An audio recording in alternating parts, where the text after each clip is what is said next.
Halo guys, balik lagi bersama Abang Frank. Gimana kabar kalian hari ini? Semoga dalam kondisi sehat-sehat aja ya. Seperti biasa di hari Kamis yang penuh bahagia ini, kita akan kembali melanjutkan pembahasan alur cerita kisah perjalanan Putra Cahaya alias Long Hao Chen. Dimana lagi kalau bukan di series Donghua Throne of Steel episode 129 ya guys ya. Tapi sebelum itu, Mimin rekap santuy dulu episode sebelumnya. Di saat benteng pertahanan Yulong digempur habis-habisan oleh klan iblis, Long Hao Chen, Han Yu, dan Yang Wenzhou pada akhirnya tiba di waktu yang tepat. Bahkan hanya dalam waktu singkat, Hao Chen berhasil membunuh kedua pemimpin iblis. Sampai akhirnya, ketika masalah benteng Yulong teratasi, baik Hao Chen dan Han Yu lantas memulai menyelesaikan ujian terakhir mereka. Terus gimana sih keseruan dan kelanjutan di pembahasan hari ini? Jadi kuilah langsung aja cari posisi rebahan yang paling nyaman. Inilah waktunya kita baku hantam.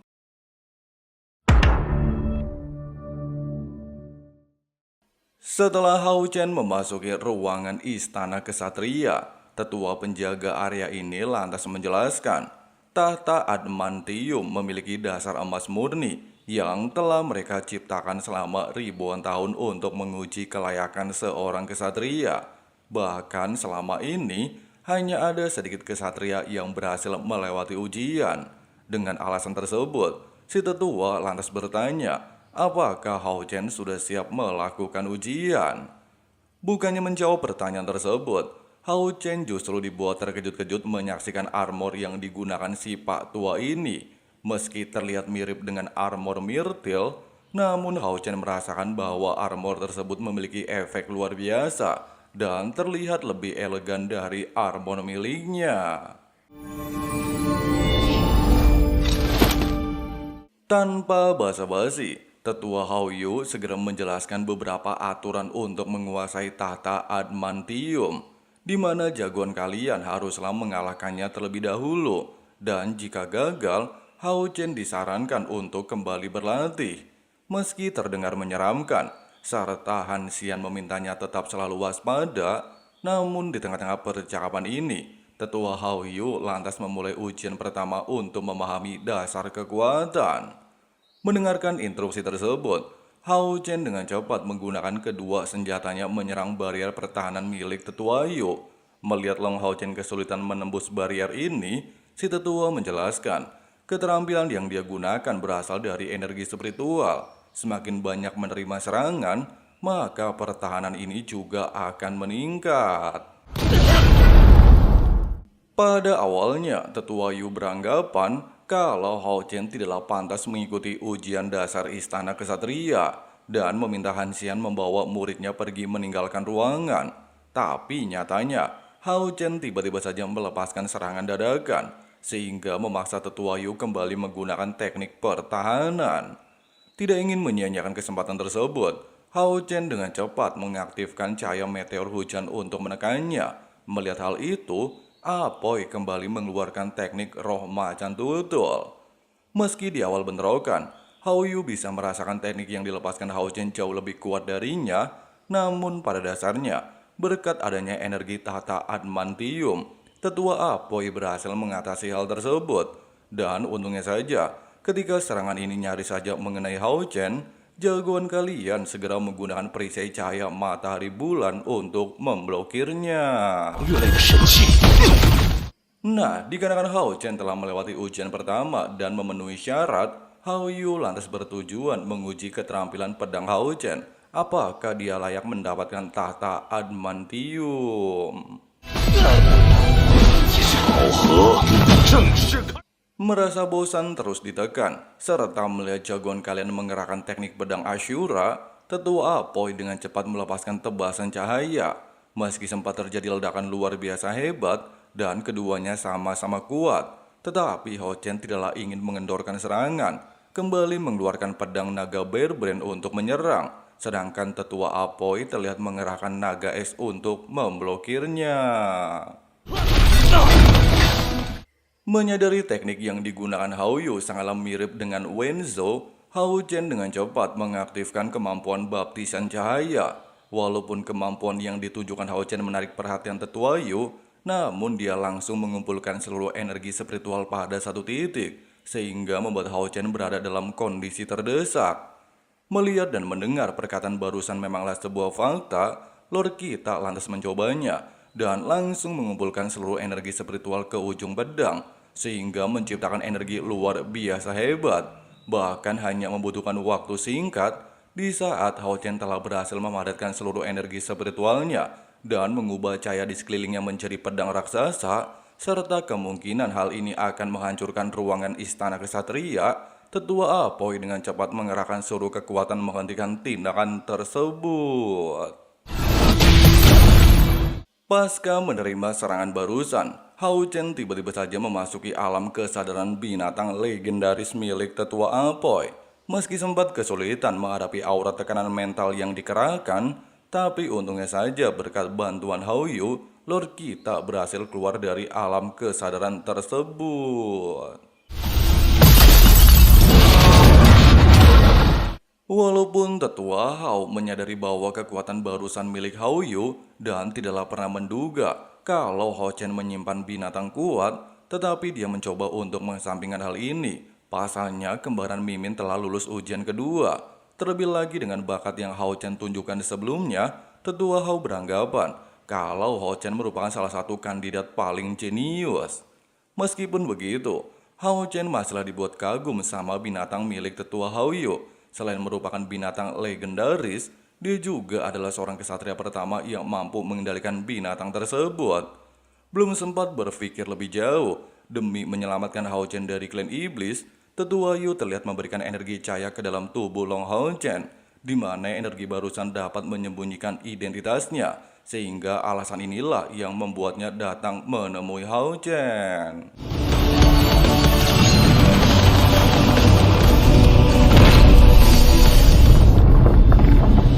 Tetua Hao Yu melanjutkan, walaupun dia bisa saja membantu Hao Chen menghadapi klan iblis, namun pada dasarnya untuk berjaga-jaga di masa depan, Tetua Yu lantas memperingatkan jagoan kalian agar tidak pernah mengungkapkan identitas aslinya, dan anggap saja Hao Chen adalah kesatria cahaya nomor 12.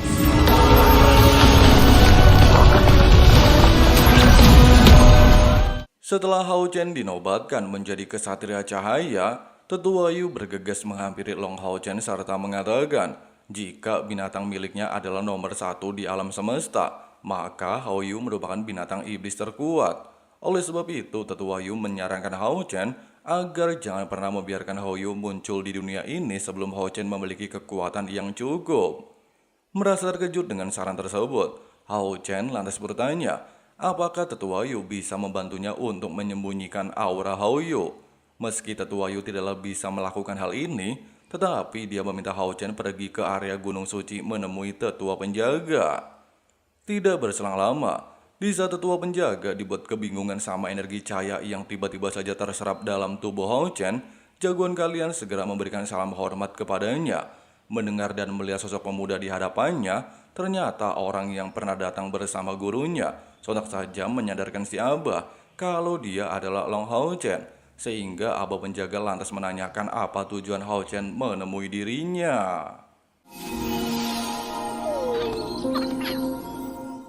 Setelah melakukan pemeriksaan, meski si Abah tidaklah bisa membantu Hao Chen untuk menyembunyikan nafas Hao Yu, namun dia memiliki cara lain menutupi hal ini, di mana si Abah segera membawa Hao Chen pergi menemui Raja Kuda Unicorn. Singkatnya, melihat kedatangan Putra Cahaya, jelas mengejutkan Raja Unicorn. Pasalnya dia tidaklah mengerti maksud tujuan Hao Chen mencari dirinya. Tanpa panjang lebar, Hao Chen berharap kalau Raja Unicorn bisa membantunya. Namun belum sempat mengatakan secara detail, Abah Suci lantas menjelaskan, walaupun mereka berdua tidaklah bisa melakukan kontrak darah, tetapi dengan adanya kekuatan Raja Unicorn di level 8, maka hal tersebut tidaklah terlalu sulit membantu Hao Chen. Terlebih lagi sejak pertemuan terakhir bersama Hao Chen, Raja Unicorn pernah berjanji untuk melakukan kontrak darah setelah Hao Chen berhasil meningkatkan energi cahayanya. Merasa perkataan si Abah memanglah sebuah fakta, Raja Unicorn pada akhirnya bersedia membantu Hao Chen. Meskipun kontrak darah nantinya tidak sesuai harapan, tapi Raja Unicorn berjanji akan mendedikasikan dirinya dengan kesetiaan, lalu memberikan tanda segel pemanggilan kepada Hao Chen, sekaligus tempat latihannya. Singkatnya, setelah mengerti dengan penjelasan barusan, Long Hao Chen segera memulai proses kontrak darah. Apakah hal ini dapat membantu Raja Unicorn berevolusi ke level 9? Melihat rasa sakit yang dialami sang raja terbilang cukup serius, Hao Chen pada awalnya bertujuan menghentikan proses tersebut. Namun si Haba dengan cepat menggagalkan aksi Hao Chen dengan alasan berhasil atau tidaklah semua bergantung kepada Raja Unicorn. Dan ternyata hanya dalam waktu singkat, Raja Unicorn berhasil melewati masa-masa sulit, bahkan mampu berevolusi ke tingkat 9.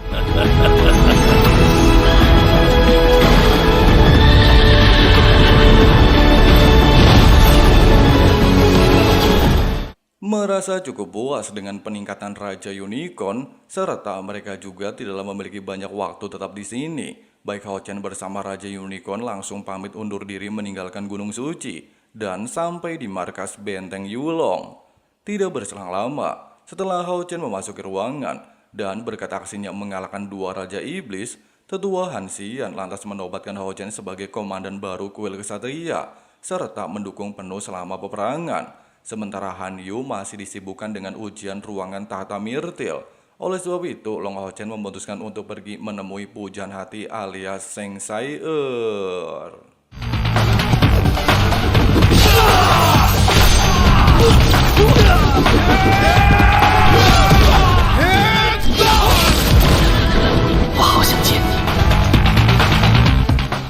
Nah, seperti itulah alur cerita kisah perjalanan kesatria tampan episode 129-nya. Bagaimana guys pendapat kalian? Coba tulis di kolom komentar ya. Tapi Mimin masih penasaran nih, apakah markas perbatasan kuil assassin bisa mengatasi invasi yang dilakukan ras iblis secara ugal-ugalan, bahkan memperlihatkan sosok Raja Dewa Iblis di balik aksi penyerangan tersebut? Kita tunggu aja di hari Kamis depan ya. Oke lah, mungkin segitu dulu untuk pembahasan hari ini. Terima kasih banyak banget buat sahabat santuy ataupun pendatang baru yang udah nonton videonya sampai habis. Di sini Lord Frank mau lanjut ngopi santuy dulu.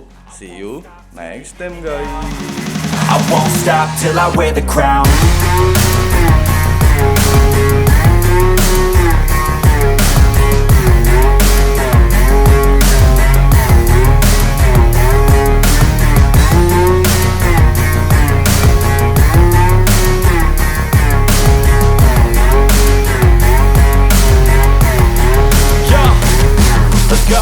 I'm just telling you to fight for your dreams, but it's not what it seems. Man, it's hard to be seen when everybody wants to be king. Yeah, they all wanna ring, yeah, we all wanna be free.